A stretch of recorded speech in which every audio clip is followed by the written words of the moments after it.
भारत और चीन के बीच भले ही जबरदस्त तनाव का माहौल चल रहा हो, यहाँ तक कि सीमा पर दोनों देशों के बीच हिंसक झड़प भी हो चुकी हो, जिसमें भारत के 20 जवान शहीद हुए जबकि चीन को भारी नुकसान हुआ, लेकिन इसके बावजूद भारत इंसानियत के धर्म से एक कदम भी पीछे नहीं हटा, क्योंकि ये भारत की परंपरा रही है कि मुसीबत में फंसे हर इंसान की मदद करनी चाहिए, चाहे वो दुश्मन ही क्यों ना हो। हमारी भारतीय सेना ने भी सिक्किम में फंसे चीनी नागरिकों की जिंदगी बचाकर यही किया। सेना के इस कदम की तारीफ तमाम देशवासियों के साथ ही मशहूर उद्योगपति आनंद महिंद्रा ने भी की है। उन्होंने ट्वीट कर कहा, मैंने अभी तक की सबसे अच्छी खबर देखी। मैं हमेशा यही चाहूंगा कि भारत अपने मूल्यों के लिए सबसे अच्छा जाना जाए। जिन 3 चीनी नागरिकों को भारतीय सेना ने बचाया वो नॉर्थ सिक्किम के प्लाटू इलाके में 3 सितंबर को रास्ता भटक गए थे। ये इलाका सब जीरो तापमान में 17,500 फीट की ऊंचाई पर है। जानकारी के मुताबिक एक महिला और 2 पुरुष बर्फ के बीच रास्ता भटक गए थे, जिनकी हालत देखकर तुरंत कार्रवाई करते हुए सेना के जवानों ने उन्हें बचाया। भारतीय सेना ने चीनी नागरिकों को खाना, पानी, ऑक्सीजन, गर्म कपड़े और दवाइयां दी। बाद में सेना ने उन चीनी नागरिकों को सही रास्ता दिखाकर उनकी मंजिल तक जाने में उनकी मदद की। सेना का यही जज्बा आनंद महिंद्रा को बेहद भा गया। वैसे आपको बता दें, आनंद महिंद्रा भारतीय सेना का हौसला बढ़ाने के लिए हमेशा सबसे आगे रहते हैं। उन्हें भारतीय सेना से इतना प्यार है कि उन्होंने यहां तक ऐलान कर दिया है कि अगर आम Bharatiya Yuva tour of duty के तहत सेना में 3 साल बिताकर लौटते हैं तो उन्हें हम नौकरी देंगे। ये टूर ऑफ ड्यूटी मोदी सरकार का एक प्रस्ताव है। अगर इसे मंजूरी मिलती है तो शुरुआत में ट्रायल के आधार पर टूर ऑफ ड्यूटी के तहत 100 अफसरों को 1000 जवानों को सेना में 3 साल के कार्यकाल के लिए रखने की योजना है। हालांकि सूत्रों के मुताबिक फिलहाल इस प्रस्ताव पर शीर्ष सैन्य अधिकारियों के बीच मंथन चल रहा है। बहरहाल, जब चीन की बात चल रही है तो आपको बता दें, सीमा पर जारी तनाव के बीच बीजेपी और कांग्रेस में भी जबरदस्त वार पलटवार चल रहा है। हाल ही में चीनी मीडिया ग्लोबल टाइम्स ने कांग्रेस की तारीफ की तो इसी मुद्दे पर बीजेपी प्रवक्ता संबित पात्रा ने किस तरह से कांग्रेस को आड़े हाथों लिया, देखिए उनकी ये प्रेस कॉन्फ्रेंस। रेडी है? नमस्कार। अपने बीच भारतीय जनता पार्टी के माननीय राष्ट्रीय प्रवक्ता डॉक्टर संबित पात्रा जी आपको संबोधित करेंगे। मेरा विनम्र निवेदन है माननीय संबित जी से कि आपको संबोधित करें। धन्यवाद Sanjay ji.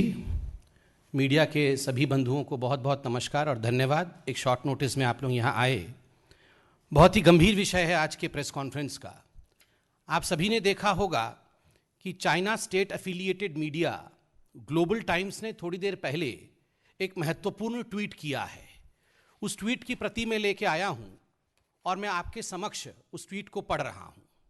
I quote, PM Narendra Modi and the BJP face huge pressure amid border tensions with China as the Indian National Congress is waiting for a chance to shake the BJP's rule by heavily criticizing failed domestic governance and risky foreign policy. आज क्योंकि देखिए, आप जानते हैं China में एक ही party है और उसी की सरकार है और उसी की मीडिया है। एक तरह से आज चाइनीज सरकार ने स्पष्टतः कहा है कि भारतवर्ष में नरेंद्र मोदी जी की सरकार को झकझोरने के लिए इंडियन नेशनल कांग्रेस अर्थात कांग्रेस पार्टी पूरी तरह से तैयार है और वो झकझोरने का प्रक्रिया कांग्रेस पार्टी चालू रखी है। इस ट्वीट को अगर प्रथम दृष्टिया कोई पढ़ेगा तो ऐसा लगेगा मानो एक फ्रस्ट्रेटेड राष्ट्र, एक फ्रस्ट्रेटेड कंट्री जो कहीं ना कहीं भारत के शौर्य के कारण आज उसके पीएलए के हैवान एलएसी को क्रॉस नहीं कर पा रहे हैं, वो कहीं ना कहीं अपनी खींच निकालने की कोशिश कर रही है।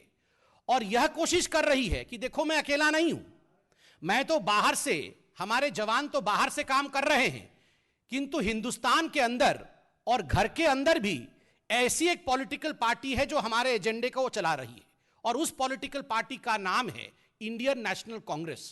मतलब चाइना बाहर से अटैक करने की कोशिश, जिसको कि हम थॉट कर रहे हैं, जिसको कि हम नाकाम कर दे रहे हैं, और घर के अंदर हिंदुस्तान के सरकार को झकझोरने, जिसको अंग्रेजी में कोट अनकोट उन्होंने शेकिंग कहा है, सरकार को हिलाने और गिराने की कोशिश चीन के साथी इंडियन नेशनल कांग्रेस कर रही है।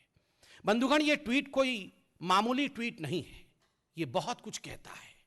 ये कहता है कि इश्क और मुश्क कभी छुपाए नहीं छुपते।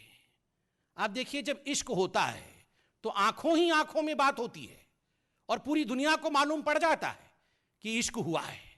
और जब मुश्क अर्थात खुशबू और सुगंध फैलती है तो केवल फूल तक ही वो सुगंध नहीं रहता है, पूरा विश्व जान जाता है कि कहां ये गुल खिला है। तो आज ये जो गुल खिला है चाइना और कांग्रेस पार्टी के बीच, ये जो इश्क हुआ है, इस इश्क और मुश्क को छुपाए भी कोई छुपा नहीं सकता है। बंधुगण, इसमें मैं आपको याद दिलाना चाहूंगा, ऐसा क्यों है कि चाहे पाकिस्तान हो, चाहे चीन हो, चाहे कुछ आतंकवादी भी हो, मैं उनका नाम भी सबका लूंगा अभी बराबर से, ये सारे लोग कांग्रेस को पसंद करते हैं। इन सबकी प्रीति कांग्रेस के प्रति है। ऐसा क्यों है? आप याद करिए, अनुच्छेद 370 आर्टिकल 370 हटाने के पश्चात पाकिस्तान में हाहाकार मचा। हिंदुस्तान में खुशी थी, पाकिस्तान में हाहाकार मचा। राहुल गांधी अचानक बाहर निकलते हैं पार्लियामेंट से और कहते हैं कि हजारों हजार लोगों का कत्लेआम हो गया है। ये मेरे पास खबर है, वो एक फेक न्यूज थी, झूठ कहा उन्होंने। और आपको पता है, उस झूठ के बुनियाद पर, उस झूठ का सहारा लेकर पाकिस्तान के राष्ट्राध्यक्ष इमरान खान ने यूनाइटेड नेशन, संयुक्त राष्ट्र में एक डोजियर दिया था, जिस डोजियर के पहले पंक्ति पर पहले वाक्य में राहुल का नाम था, राहुल गांधी जी का नाम था, कि राहुल गांधी जी ने ऐसा कहा है कि हिंदुस्तान में लोकतंत्र समाप्त हो गया है, हिंदुस्तान में ह्यूमन राइट वायलेशन हो रहा है।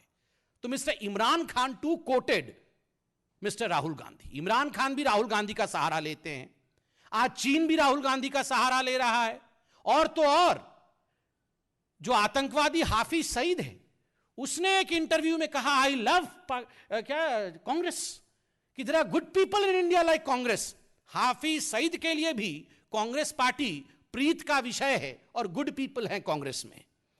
मैं तो आज इस मंच से मुबारकबाद दूंगा। राहुल जी, आपको बहुत बहुत मुबारकबाद हो। Rahul Gandhi, congratulations to you. पहले तो आप पाकिस्तान के ही हीरो थे, क्योंकि आपने आर्टिकल 370 के खिलाफ कहा, आपने सर्जिकल स्ट्राइक पे सबूत मांगा, एयर स्ट्राइक के विरोध में कहा, तो पाकिस्तान में तो आप हीरो बन ही गए थे। पाकिस्तान में हर घर में बच्चा बच्चा आपको जानता है कि राहुल गांधी हमारे साथ खड़े हैं।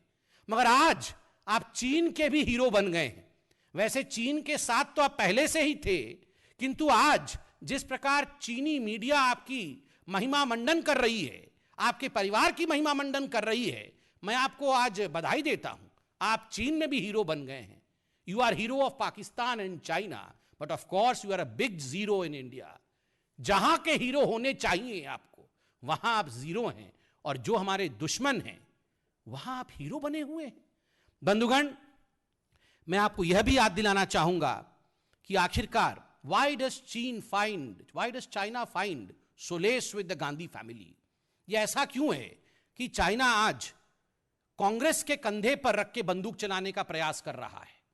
आज वो चाइना जो कहीं ना कहीं एक डिसएडवांटेजियस पोजीशन में है, हमारे इंडिया के राजनीतिक शक्ति के कारण, हमारे भारतवर्ष के सैन्य शौर्य के कारण कहीं ना कहीं चाइना आज पीछे हटा हुआ है, आज वो झुका हुआ है। वैसे में वो एक कंधा ढूंढ रहा था और इंडियन नेशनल कांग्रेस के कंधे पर रख के वो फायरिंग करने की कोशिश कर रहा है। ऐसा इसलिए है, आपको याद होगा जब ये पूरा प्रकल्प चल रहा था तो राहुल गांधी जी ने किस प्रकार चीन को कवर फायर दिया था। राहुल गांधी ने ट्वीट किया था कि हिंदुस्तान के प्रधानमंत्री, भारत के प्रधानमंत्री डरे हुए हैं। राहुल गांधी ने ट्वीट किया था कि भारत के प्रधानमंत्री, हिंदुस्तान के प्रधानमंत्री छुपे हुए हैं। राहुल गांधी ने ट्वीट किया था कि नरेंद्र मोदी दरअसल सरेंडर मोदी हैं, हिंदुस्तान के प्रधानमंत्री ने सरेंडर कर दिया है। आप खुद बताइए, अगर कोई इस प्रकार के शब्दों का प्रयोग अपने ही देश के, अपने ही मुल्क के प्रधानमंत्री के लिए, अपने ही प्राइम मिनिस्टर के लिए करे, तो उसके कंधे को दुश्मन देश इस्तेमाल करेगा या नहीं, इसका निर्णय आप लीजिए। बंधुगण, हमारे अध्यक्ष आदरणीय जगत प्रकाश नड्डा जी ने एक बहुत महत्वपूर्ण ट्वीट करके न केवल आपको सूचना दी थी, अपितु देश से एक सवाल भी पूछा था, कांग्रेस पार्टी से एक सवाल पूछा था कि आखिर 2008 में बीजिंग में मां बेटे अर्थात सोनिया जी और राहुल जी जाके उन्होंने जो एमओयू साइन किया था शी जिनपिंग के साथ, उस एमओयू के कंटेंट क्या थे, क्या था वो एमओयू। और सुप्रीम कोर्ट में भी जजेस ने हैरानी जताया था कि आखिर ये कैसे हो सकता है कि हमने दो देशों के बीच तो एमओयू सुना है, एक परिवार या एक पार्टी और एक देश के बीच एमओयू कैसे हो सकता है। वो एमओयू भी हुआ था और आज उस एमओयू के पीछे का सच सामने दिखा है। मैं आपको बता दूं, आदरणीय जगत प्रकाश नड्डा जी ने स्पष्ट रूप से बताया था कि जो एमओयू है और मीडिया ने छापा था, ये एमओयू मेंशन करता है कि we wanted close relation not with the UPA government but with the Gandhi family. ये एमओयू गांधी फैमिली और शी जिनपिंग और उनकी पार्टी को, उनकी सरकार को, उनके बीच में नजदीकियां बढ़ाने के लिए थी। और आज ये सच्चाई सामने आ रहा है कि गांधी परिवार और शी जिनपिंग के साथ ये जो पूरा का पूरा षड्यंत्र हुआ था, उसी का नतीजा है जो आज हम सामने देख रहे हैं कि ग्लोबल टाइम्स और चीन की सरकार राहुल जी के कंधे पर, सोनिया जी के कंधे पर रख के फायरिंग करने की कोशिश कर रही है। आज यह भी समझ में आ रहा है कि आखिर क्या कारण था कि जब डोकलाम स्टैंड ऑफ चल रहा था, उस समय चीनी टेंट के नीचे पूरा का पूरा गांधी वाड्रा परिवार रंगे हाथ पकड़ा गया था। पहले तो जब मीडिया ने इस विषय में सच्चाई बताई तो गांधी परिवार से उनके प्रवक्ता ने कहा कि नहीं नहीं नहीं, हम तो वहां थे ही नहीं। बाद में आप लोगों ने फोटो दिखाया तो सारा हकीकत बयां हो गया कि पूरी की पूरी गांधी खानदान, वाड्रा खानदान ये टेंट के नीचे थे, चीनी टेंट के नीचे थे। आज समझ में आ रहा है ये चीनी टेंट के नीचे क्यों थे और आखिरकार चीन इस परिवार का इस्तेमाल इस प्रकार क्यों कर रही है। बंधुगण, वह दृश्य भी आपको याद होगा 3 जुलाई को जब हमारे देश के यशस्वी प्रधानमंत्री, जिन्होंने देश के बागडोर को किस प्रकार संभाला है कि चाहे पाकिस्तान हो चाहे चीन, उन सबको करारा जवाब मिल रहा है। जब वो लद्दाख के बॉर्डर पे गए थे, जब वहां जाके उन्होंने हिंदुस्तान के सीमा के पास, एलएसी के पास, उन्होंने हमारे आर्मी को संबोधित किया था और उसके पश्चात हॉस्पिटल गए थे, बेस हॉस्पिटल में जाके जो हमारे हताहत हुए सैनिकों को देखा था, उनके हाल को जाना था, तब कांग्रेस पार्टी ने ट्वीट किया था कि ये तो झूठी तस्वीरें हैं, ये जो इंडिया के सेना के जवान यहां लेटे पड़े हैं, किसी को चोट नहीं आया है, ये हॉस्पिटल का फोटो नहीं है, ये तो किसी ऑडिटोरियम का फोटो लगता है। तो आपको पता है उस दिन आर्मी को एक क्लैरिफिकेशन देना पड़ा कि कोविड का विषय चल रहा है, इसलिए चूंकि बाकी जगह कोविड के मरीज हैं, हमने सैनिकों को अलग से रिसेप्शन क्षेत्र में रखा हुआ है और ये हॉस्पिटल ही हैं और ये हमारे जवान हैं और ये हताहत हुए हैं। इस स्तर तक कांग्रेस पार्टी चली गई थी। हुसैन दलवाई उनके सांसद कहते हैं कि इंडिया के सैनिकों ने, जो 20 जवान जिनको शहादत मिला, उनको आज हम सल्यूट करते हैं, उन 20 जवानों ने एक भी पीएलए के हैवान को नहीं मारा, एक भी पीएलए के हैवान को नहीं मारा। यह हुसैन दलवाई और कांग्रेस पार्टी का स्टैंड था। आज सब कुछ समझ में आ रहा है कि आखिर भारत के शौर्य प्राप्त सेनाओं के खिलाफ और पीएलए के हैवानों के साथ यह कांग्रेस पार्टी क्यों खड़ी थी। आज सब समझ में आ रहा है जब ग्लोबल टाइम्स ने यह ट्वीट किया है। The Global Times and the Chinese government and Chinese media has today endorsed the Gandhi family, has endorsed the Congress party. ये जो नाता है, ये नाता क्या है, ये जो रिश्ता है, ये रिश्ता क्या कहलाता है। आज कभी कभी लोग कहते हैं कि शी जिनपिंग बोलो तो ऐसा भी सुनाई देता है कि सोनिया जिंग राहुल पिंग। कोई फर्क नहीं है, शी जिनपिंग बोलो तो सोनिया जिंग राहुल पिंग सुनाई देता है।